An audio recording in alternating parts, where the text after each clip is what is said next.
Hello guys, welcome back to a new video. ये एक तरह से पूरा एक प्लेलिस्ट होने वाला है फायरबेस पे, जिसमें हम फायरबेस ऑथेंटिकेशन, फायरबेस स्टोरेज और फायरबेस जो हमारे पास क्लाउड फायर स्टोर रहता है, इस चीज़ों के बारे में सीखेंगे।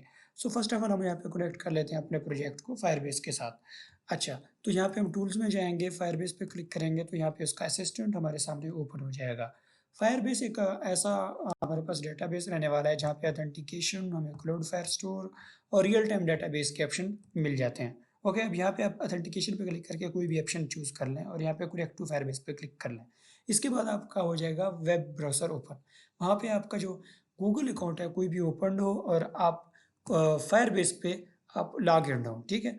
तो उसके बाद मैं यहाँ पे कर लूँगा क्लिक ऐड प्रोजेक्ट पे और फायरबेस ऑथेंटिकेशन हमारे प्रोजेक्ट का नाम होगा। कंटिन्यू करेंगे और यहाँ पे हम इसको फिर से नीचे यहाँ पे कंटिन्यू करेंगे और यहाँ से I accept the Google term and यहाँ पे क्रिएट प्रोजेक्ट कर लेंगे। ओके, सो हम यहाँ पे फायरबेस के बारे में बात कर रहे थे। तो फायरबेस में हमें यहाँ पे फिर इसके बाद जैसे ही हमारे ये कनेक्ट हो जाता है तो फिर हम यहाँ पे ऐड कर लेंगे अपना फायरबेस ऑथेंटिकेशन एसडीके, यानी कि ऑथेंटिकेशन के लिए जो एसडीके यूज़ होगा, जो मॉडल यूज़ होगा, फिर उसको यहाँ पे हम डिपेंडेंसीज में डाल देंगे। सो फर्स्ट ऑफ ऑल इसको फिनिशिंग अप होने देते हैं ताकि ये बने और मैं आपको फिर फायरबेस का थोड़ा सा ओवरव्यू दे सकूँ।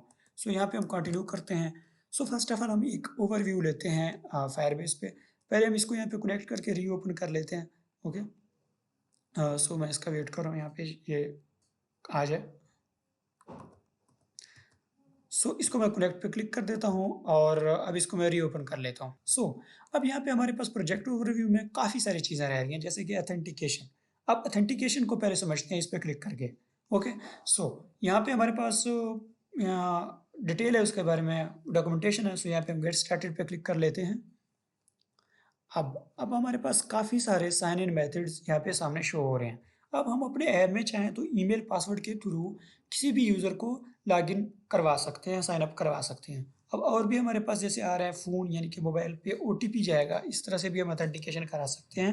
अनोनिमस यूज़र से मुराद ये है कि एक तरह से जो यूज़र साइन इन कर रहा होगा वो एक तरह से गेस्ट यूज़र साइन इन कर रहा होगा, यानी कि ऐप उसके पास से डिलीट हो गया तो उसके पास से ये डाटा सारा डिलीट हो जाने होने वाला है जो कि उसके ने अगर स्टोर करवाया हुआ है। ओके, सो अब यहाँ पे हमारे पास एडिशनल प्रोवाइडर्स रहते हैं, जैसे कि गूगल है, फेसबुक है, प्ले गेम्स है, गिटहब है, एप्पल है, गेम सेंटर है। सो ये काफ़ी चीज़ें हैं और भी इनको भी यूज़ कर सकते हैं हम as a sign in method, ठीक है। सो अब जैसे ही कोई साइन इन करेगा, सो फर्स्ट ऑफ ऑल हमें मैं जैसे यहाँ पे इस वाले प्रोजेक्ट में ईमेल पासवर्ड को यूज़ करने वाले हैं, इस पर हम क्लिक करके इसको इनेबल कर देंगे। ओके, इसको जस्ट सेव कर देंगे। सो ये सेव हो जाए तो यहाँ पे हमारे पास अब वो सेव हो गया है, ईमेल पासवर्ड इनेबल्ड हो गया। अब कोई भी यूज़र हमारे ऐप के थ्रू साइन इन करेगा तो वहाँ पे यहाँ पे उसका जो है ईमेल नेम, ईमेल लिखा आएगा, ठीक है, और उसके यूज़र आईडी भी लिखा आएगा। ओके, होप्स आपको ऑथेंटिकेशन के बारे में आइडिया हो गया होगा। ऑथेंटिकेशन कैसे करेंगे ये हम अपने प्रोजेक्ट में जाके देखेंगे। ओके, सो अभी हम देखते हैं fire store database. Okay, fire store database पे देख लेते हैं। सो ये एक तरह से हमारा डाटा यहाँ पे स्टोर हम करते हैं, एक तरह एक डेटाबेस है हमारे पास। इसको हम नेक्स्ट कर लेते हैं, इनेबल कर लेते हैं। ओके, और जो यहाँ पे नीचे रियल टाइम डेटाबेस रहने वाला है, ये मतलब रियल टाइम चेंजेस करता है, लेकिन यहाँ पे फायर स्टोर डेटाबेस में हम डाटा स्टोर करके उसको जब भी कॉल करना चाहे कॉल कर सकते हैं। दोनों में डिफरेंस ये है कि एक तरह से इसमें काफ़ी ज़्यादा रिक्वेस्ट जा रही होती है सर्वर पे, तो इसी वजह से मैं इसको यूज़ नहीं करता होता। जो बड़े ऐप्स हैं, जो बड़े प्रोजेक्ट्स हैं, उनके लिए मैं फायर स्टोर डेटाबेस ही यूज़ करता हूँ। ओके, सो अब यहाँ पे हमारे पास क्लाउड फायर स्टोर ओपन हो गया है। ओके, अब क्लाउड फायर स्टोर का क्या होता है? अब यहाँ पे हमेशा एक कलेक्शन होता है, उस कलेक्शन के पीछे डॉक्यूमेंट होता है और उस डॉक्यूमेंट के साथ हम एक बिग डाटा अटैच कर सकते हैं, यानी कि किसी भी कोई भी मॉडल का डाटा हम यहाँ पे डॉक्यूमेंट के बाद अटैच कर सकते हैं। ओके, मैंने आपको जैसे बताया, पहले कलेक्शन, फिर डॉक्यूमेंट, फिर कलेक्शन, इस तरह इसका सीरीज एक चलता है। जैसे ही डाटा हम इसमें इंसर्ट करेंगे तब भी मैं आपको बताऊंगा कि कैसे क्लाउड फायर स्टोर में डाटा इंसर्ट होता है। ओके, अब यहाँ पे तो आएगा हमारा सारा डाटा। अब उस डाटा के सिक्योरिटी जो रूल्स होते हैं वो हम यहाँ पे डिफाइन करते हैं।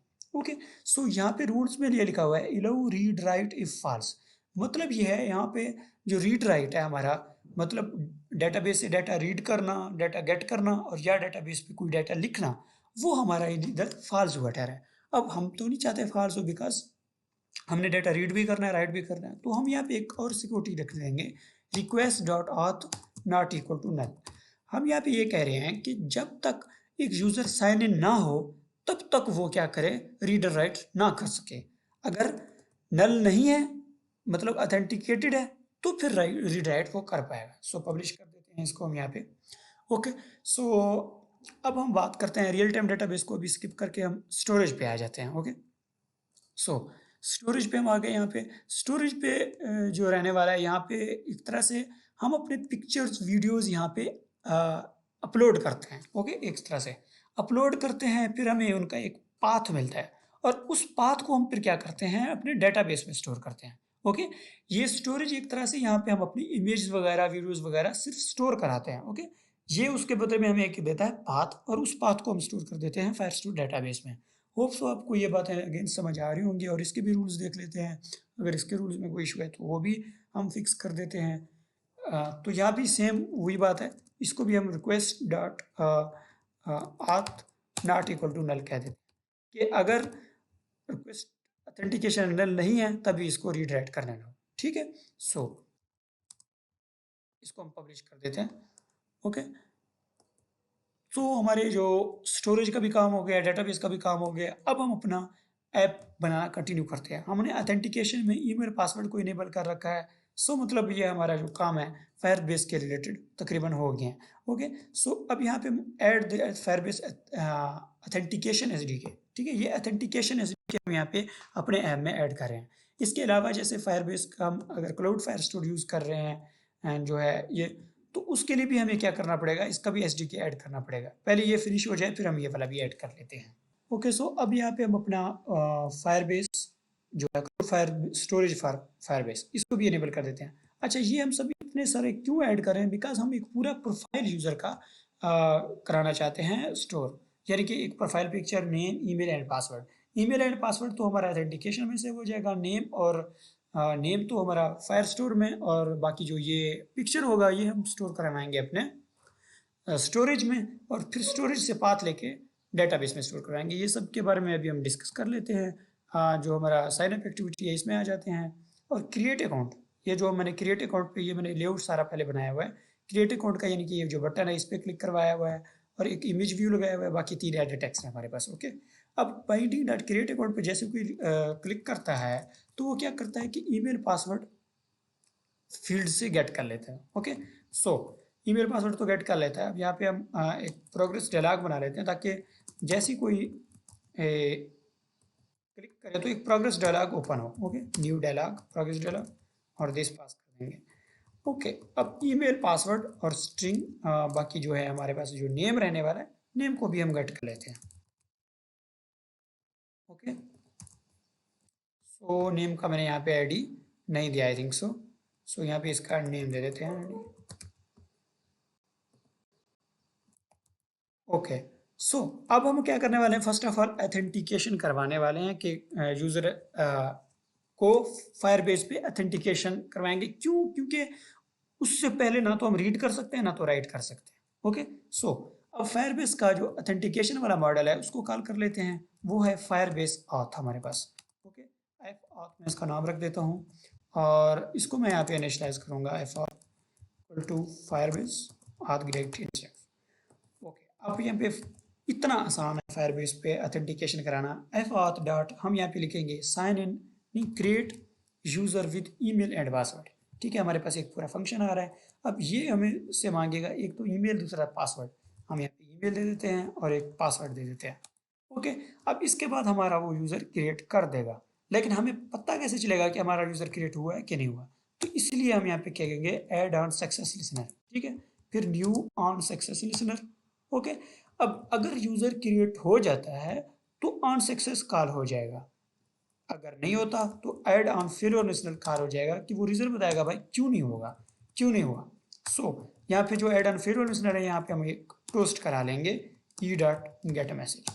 ओके, सो पहले हम अपने ऐप को रन करके देख लेते हैं क्या हमारा यूज़र अथेंटिकेट हो रहा है कि नहीं हो रहा। ओके, इसको रन कर लेते हैं। अब यहाँ पे मैं अपना एक ईमेल लिख देता हूँ, कोई भी ईमेल लिख देता हूँ, क्योंकि हम इसमें ईमेल की वेरिफिकेशन नहीं करवा रहे।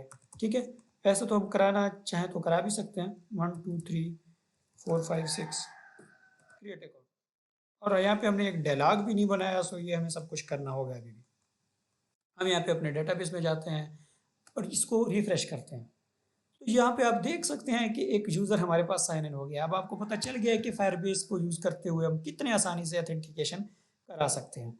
अब क्योंकि नेम तो यहाँ पे नहीं हुआ सेव, जीमेल हमारे पास सेव हो गया, नेम नहीं हुआ सेव। अब नेम को कैसे सेव कराना है ये हम अभी देख लेते हैं।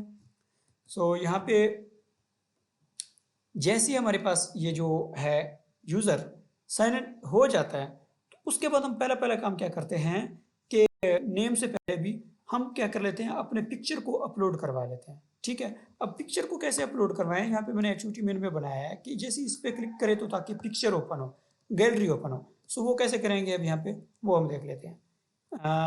यहाँ पे हमारे पास प्रोफाइल कार्ड हमने बनाया था, आई थिंक सो मैंने नहीं बनाया, आई थिंक सो हम बनाएंगे binding dot profile card.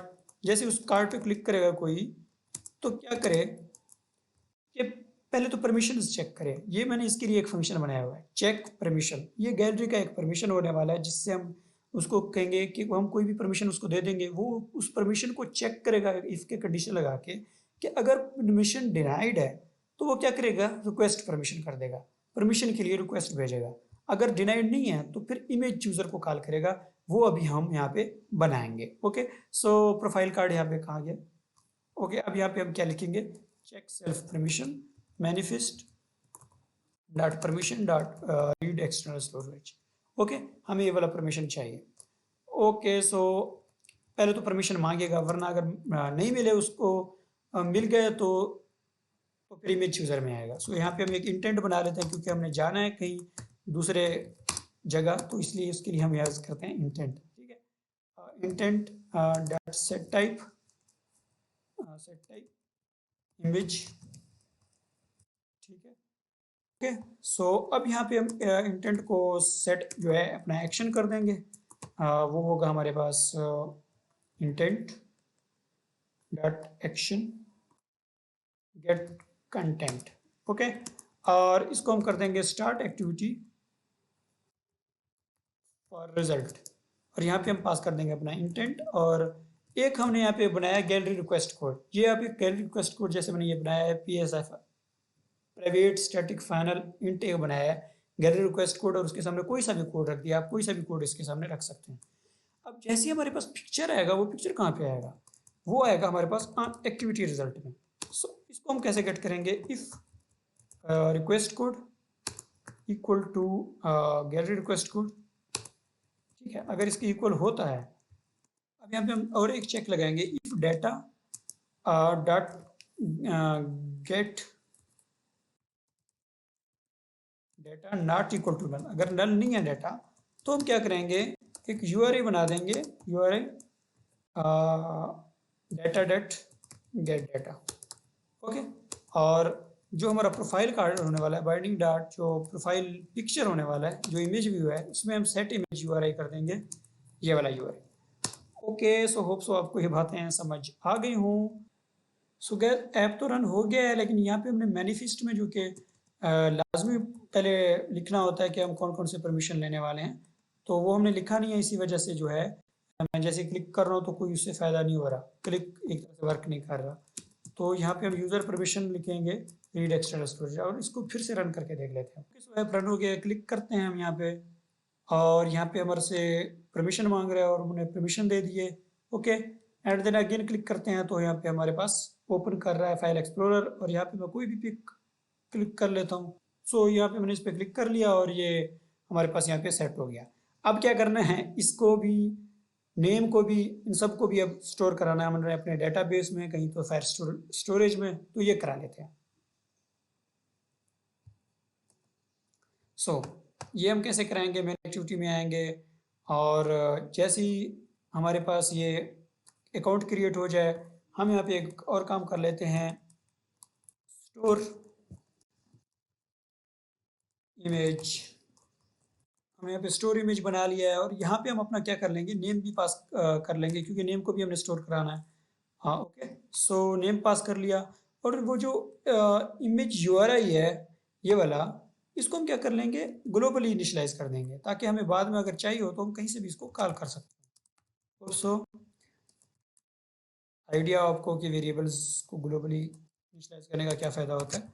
URI and name को हमने यहाँ पे पास कर दिया। अब यहाँ पे हम इसको बनाएंगे मेन एक्टिविटी में एक, और अब हमें क्या करना है कि इस इमेज को स्टोर कराना है। तो हम यहाँ पे एक स्टोरेज रेफरेंस बनाएंगे, तो Firebase storage dot gate storage dot get instance dot gate reference, और यहाँ पे हम बनाएंगे यूजर्स, और यहाँ पे लिखेंगे यूजर्स नहीं लिख देते, प्रोफाइल लिख देते हैं।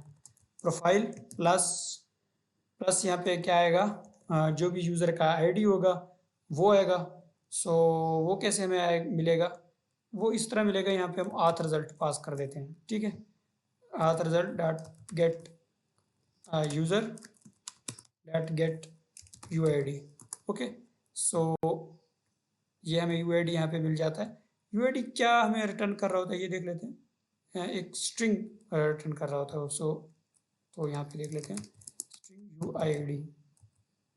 ओके, अब आई थिंक सो सही हो गया। सो अब यहाँ पे प्रोफाइल के आगे उसका रखेंगे यू आई डी, ओके, और आगे रखेंगे प्लस और dot P N G. Okay, अब यहाँ पे हम क्या करेंगे, हमारे पास एक रेफरेंस आ गया स्टोरेज का। सो हम स्टोरेज रेफरेंस ले लेके डॉट पुट फाइल कर देंगे। पुट फाइल क्या कर देंगे, आप अपना यू आई पुट कर देंगे dot add on success listener, new on success listener, और ये हमारे पास यहाँ पे ऐसा आ गया। अब यहाँ पे क्या चाहिए, हमें उसका यूआरआई चाहिए, क्योंकि अब जैसे हम अपलोड कर देंगे तो वहाँ पे अपलोड तो हो जाएगा, लेकिन हमारे पास हमें पता नहीं होगा कि उसका स्पेशल उसको हम कॉल कैसे करेंगे। सो वो उसको गेट करने के लिए हम क्या करेंगे, storage reference dot get download URL, ठीक है, हम वो यूआरएल गेट करेंगे, add and success listener, new on success listener, और यहाँ पे हमारे पास एक यूआरआई रिटर्न हो रहा है। अब हम इस यूआरआई को और नेम को अपने क्लाउड फायर स्टोर में सेव कराएंगे। सो उसके लिए हमें एक मॉडल बनाना पड़ेगा, new Java class user model, और इधर हम कुछ चीज़ें रखेंगे, private ID string ID, private string name, private string profile URI, ठीक है, और एक कंस्ट्रक्टर बना देंगे खाली, और एक कंस्ट्रक्टर बना देंगे फुल वाला, और कुछ बनाएंगे हम गेटर एंड सेटर्स। ओके, सो मेरे एक्टिविटी में वापस आ जाते हैं और अपने जो प्रोफाइल यूज़र मॉडल है इसको कॉल कर लेते हैं, user model new user model, और इसमें अब सेट कर देते हैं आईडी। आईडी क्या सेट करेंगे, एक यहाँ पे एक रैंडम यूआईडी जनरेट करवा देते हैं, ID equals you I D random you I D dot to string, ये एक रैंडम आईडी जनरेट करता है। ओके, ये एक आप इसको ऐसे ही लिख दें बस, ठीक है। सो सेट आईडी, यहाँ पे हम आईडी सेट कर देते हैं, user model dot set name, name क्या सेट करेंगे हम यहाँ पे, जो हमारे पास नेम रहने वाला है वही, और यूज़र मॉडल डॉट सेट जो प्रोफाइल यूआरआई है वो हम यहाँ पे ये वाला यूआरआई सेट करेंगे, इसका नाम चेंज कर लेते हैं यूआरआई अपलोडेड यूआरआई, क्योंकि हमारा एक अपलोडेड यूआरआई, क्योंकि हमारे पास ऊपर एक वेरिएबल है यूआरआई के नाम से, वो ना चला गया।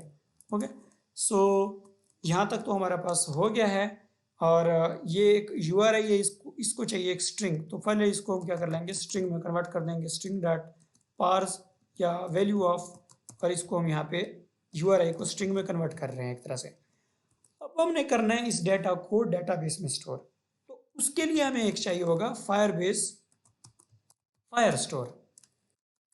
ओके, एफ स्टोर, और इसको फिर हमें इनिशियलाइज भी करना पड़ेगा हमें। So F store equals Firestore dot get instance, ये हम अब फायर बेस के फायर स्टोर में डेटा अपना इंसर्ट करवाना चाहते हैं, नेम और प्रोफाइल का यूआरआई। ये अब कैसे करेंगे ये देख लेते हैं भाई।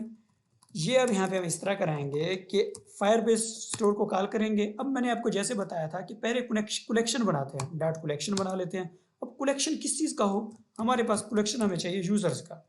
अब उसके सामने डॉक्यूमेंट बनाना पड़ता है। अब डॉक्यूमेंट में क्या हो, हम एक आईडी पास कर देंगे जो हमें अभी यहाँ पे बनाया था। ओके, अब उस आईडी के आगे क्या चाहिए, हम डेटा सेट करना चाहते हैं काफ़ी, तो वो डेटा हमारे पास किधर है, यूज़र मॉडल के फॉर्म में, और यूज़र मॉडल के फॉर्म में हमारा जो डेटा यहाँ पे सेट हो जाएगा। ओके, तो यहाँ पे हम सेट में यहाँ पे यूज़र मॉडल पास कर देंगे। अब ये हमारा क्या हो जाएगा, डाटा सेट हो जाएगा फायरबेस के स्टोरेज में। सो अब यहाँ पे हम एक प्रोग्रेस डायलॉग बना लेते हैं जो कि हमने बनाया हुआ है, लेकिन अब इसको हम शो कब कराएंगे ये देखते हैं। यहाँ पे हम इसको शो करा देंगे प्रोग्रेस डायलॉग डॉट शो, और जो प्रोग्रेस डायलॉग का टाइटल होगा, टाइटल जो होगा इसका वो होगा साइन अप। और इसको क्लोज कहाँ पे करना है, क्लोज जाके हमने यहाँ पे करना है इसको, प्रोग्रेस डायलॉग डॉट कैंसिल। और इस कोड को हम कॉपी कर लेते हैं और इसको हम कहीं और भी कर ले सकते हैं, जैसे एड ऑन सक्सेस लिस्टनर बनाया हुआ था इमेज पुट करने के लिए, एड ऑन फेलियर लिस्टनर बना लेते हैं। ओके, सो यहाँ पे भी रख देते हैं और इसको हम टोस्ट करवा देते हैं डॉट गेट मैसेज। और अगर हमारा सारा डाटा सेट हो गया तो यहाँ पे हम टोस्ट कराएंगे कि डन, डन जस्ट करा लेते हैं, ठीक है। और ये वाला काम हमारे हर जगह आने वाला है, फेलियर लिस्टनर वाला, तो हम इसको भी रख लेते हैं अपने पास। और यहाँ पे भी एड ऑन फेलियर लिस्टनर लगा लेते हैं, मतलब मैं जहाँ पे एड ऑन सक्सेस लिस्टनर लगा रहा हूँ वहाँ पे फेलियर लिस्टनर भी यूज़ कर रहा हूँ, ठीक है, ताकि हमें बाद में इशू ना हो हम जब अपना ऐप रन कर रहे हो। ओके, सो अब इसको मेरे ख्याल से कंटिन्यू कर लेते हैं और यहाँ पे प्रोग्रेस डायलॉग डॉट कैंसिल यहाँ पे भी लिख लेते हैं। अब इसको रन करके देख लेते हैं हम अपने ऐप को। तो हमारा ऐप जो है रन हो गया। अब यहाँ पे मैं एक पिक्चर सेलेक्ट कर लेता हूँ, ठीक है, रैंडम पिक्चर एक, और यहाँ पे नेम लिख देता हूँ इशफाक। और अब जीमेल पिछले से चेंज कर लेते हैं क्योंकि पिछला फिर से लॉगिन नहीं कर सकते हम, फिर से लॉगिन नहीं, फिर से साइन अप उससे कोई न्यू अकाउंट नहीं कर सकते। ओके, gmail.com, पासवर्ड रखते हैं 12345 6 और क्रिएट अकाउंट कर लेते हैं। अब ये साइन अप हो रहा है हमारे जो अकाउंट है। अब देखते हैं कि क्या ये साइन अप होता है कम्प्लीटली। अच्छा, यहाँ पे कुछ इनर एक्सेप्शन आ रहा है हमारे पास। सो फर्स्ट ऑफ ऑल ये गैस मैंने यहाँ पे इंटरनेट का परमिशन नहीं दिया हुआ था, जिसकी वजह से एक मुझे एक्सेप्शन मिल रहा था स्टोरेज की तरफ से, ठीक है, वो आपको भी शो हो रहा होगा तब के लिए। तो अब यहाँ पे मैं इसको फिर से रीरन कर लेता हूँ क्योंकि पहले मुझे एक एक्सेप्शन मिल रहा था। ओके, सो मैंने कहा आप लोगों को रन करने से पहले फिर बता दूँ। और यहाँ पे मैंने इसको फिक्स कर लिया, यानी कि इंटरनेट का परमिशन दे के। अब यहाँ पे एक पिक्चर सेलेक्ट कर लेते हैं हम कोई सा भी। सो ये फिर अगेन हमने ये सिलेक्ट कर लिया और यहाँ पे नेम लिख देते हैं फिर से शायद लिख देते हैं आप, और जीमेल भी कुछ इसी तरह से, और पासवर्ड रखते हैं आप 12345 6 सेम, और क्रिएट अकाउंट कर लेते हैं। अब आप अपने, मैंने अभी एक और अकाउंट क्रिएट भी किया है, मैं आपको यहाँ पे दिखा देता हूँ फाइल स्टोरेज में। हाँ, अभी दूसरा अकाउंट भी क्रिएट होने वाला होगा।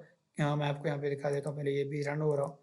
सो इसका भी वेट कर लेते हैं। एक अकाउंट इससे पहले मैंने चेकिंग के लिए भी बना लिया था। ओके, सो अगर आप लोगों को कोई इशू आ रहा है इसके रिलेटेड रिगार्डिंग, तो आप मुझे लाजमी कमेंट कर दें ताकि मुझे आइडिया हो कि इशू क्या है।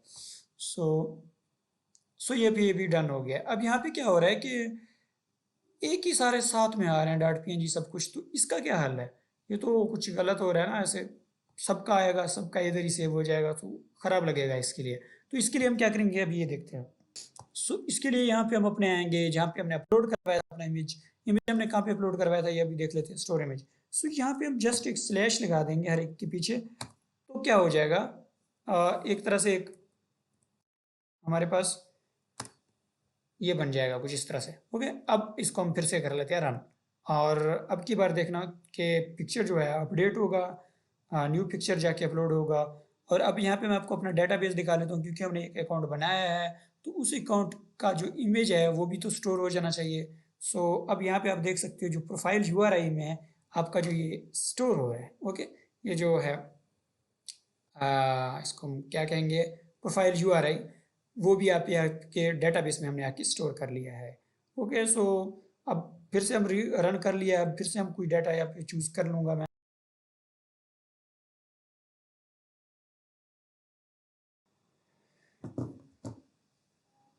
यहाँ पे अब क्रिएट अकाउंट हो रहा है, और जब डन हो जाएगा हम फिर स्टोरेज में देखेंगे क्या वो जो तरीका है वो सही हो गया है कि नहीं हुआ। सो वो भी हम जाके देखेंगे। सो यहाँ पे डन लिखा है, अब हम स्टोरेज में जाएंगे अपने, और होप सो हमारा ये सब कुछ फिक्स हो गया। अब देखो यहाँ पे प्रोफाइल एक फोल्डर बन गया है, और हर फ़ोल्डर में हर किसी का एक यूआईडी बनता जाएगा। अब अगला यूज़र आएगा, उसका अलग एक यूआईडी बन जाएगा और उसके अंदर उसकी जो पिक्चर है वो रखी होगी। ओके, होप सो आपको ये बात समझ आ गई होगी। अब हम अपने ऑथेंटिकेशन में मैं आपको दिखा देता हूँ, मैंने जितने सारे अकाउंट बनाए हैं वो सारे अकाउंट भी यहाँ पे शो हो रहे हैं आप लोगों को। सो अगले अकाउंट में अगले वीडियो में हम क्या करेंगे, सो फर्स्ट ऑफ ऑल मैं आपको एक चीज़ बता देता हूँ, ये हम डिलीट कर देते हैं क्योंकि इससे खर्च क्यों मुझेगा, क्योंकि बाद में हमने अपना जो है स्टोरेज चेंज किया था, स्टोरेज के कुछ वैल्यूज चेंज किए थे, तो उसकी वजह से शायद इशू हो जाएगा। सो अगर ये भी हमने हटा दिया तो हमें ऑथेंटिकेशन में भी ये सारे रिमूव करने पड़ेंगे। सो अगले एपिसोड में हम आएंगे, अपना डैशबोर्ड बनाएंगे और वहाँ पे जो सारा डाटा हम अपना जो है डेटाबेस से लोड करेंगे, नेम, ईमेल और जो प्रोफाइल फ़ोटो बनाए वो डेटाबेस से लोड करेंगे और फिर उनको अपडेट भी करेंगे, डिलीट भी करेंगे। ठीक है, ये हम सब कुछ अगले वीडियो में देखेंगे। अल्लाह हाफ़िज़।